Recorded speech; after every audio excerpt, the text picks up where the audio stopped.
শাশুড়িরা যদি blog video বানাইতো তাহলে তারা কিভাবে ভয় দিত ওইটা বলি শুনেন। সকাল 6টায় ঘুম থেকে উঠে দেখলাম আমার বৌমা এখনো ঘুম থেকে উঠেনি। রাগে তো আমার শরীরটা জ্বলে গেল। এরপর আমি রাগ করতে করতে চলে গেলাম রান্নাঘরে গিয়ে কাজ কাম কিচ্ছু করলাম না, শুধু শুধু বাসনগুলোরে ধুমধাম করে ফেললাম, এখানে ওখানে আওয়াজ করলাম। তারপরও যদি দেখি নবম জাতির ঘুম ভাঙে, কিন্তু ঘুমটা তার ভাঙেনি। এরপর হাঁটার নাম করে একটু বাইরে গেলাম। বাইরে গিয়ে যার যার সাথে আমার দেখা হলো সবাইকে বলে আসলাম যে আমার বৌমা এত বেলা হয়ে গেছে এখনো ঘুম থেকে উঠে নাই। এরপর চলে আসলাম বাড়ি এসে সোজা নিজের ঘরে গেলাম। মনে মনে ভাবলাম একটু ফোন করে সবাইকে জানিয়ে দেই যে আমার বৌমা এখনো ঘুম থেকে উঠেনি। এজন্য প্রথমে ফোন করলাম আমার মেয়েকে, সে ফোনটা ধরলো না। মনে হয় সারাদিন অনেক কাজ করে তো অনেক টায়ার্ড ছিল, এই জন্য এত সকালে ঘুম থেকে উঠতে পারে নাই।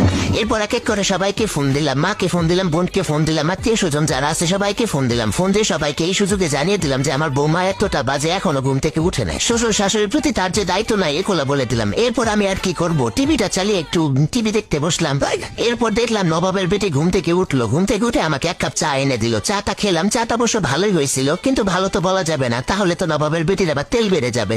তারপর তাকে বললাম কি ব্যাপার, বাবের বাড়ি কোনোদিন চা বানায় খাওয়া নয়, মনে হয় পানিটা তো ঠিক মতো ফোটাওই না। এরপর একে একে সে সংসারে সব কাজ শেষ করলো, আমি কোনো কাজই করলাম না। আমি শুধু তার পেছন পেছন ঘুরলাম আর তার কাজের যত খুঁত আছে এগুলো ধরলাম।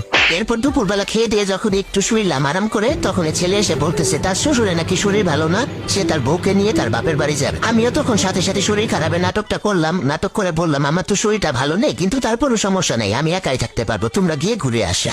এরপর দেখলাম আমার ছেলে তার বউকে রুমে নিয়ে গিয়ে বলতেছে আমার মায়ের তো শরীরটা অনেক খারাপ, তুমি তাহলে আজকে আর তোমার বাপের বাড়ি যাও না। যাই হোক, এরপর আমি আমার রুমে চলে এসে আবার আমার মেয়েকে ফোন লাগাইলাম। ফোন লাগাই তাকে বললাম আমার সারাদিনে যত কর্মকাণ্ড ছিল সবগুলো। আজকে এই পর্যন্ত আমার ব্লগটা ছিল। আপনারা সবাই ভালো থাকবেন আর আমার ব্লগটা কেমন হয়েছে জানাবেন।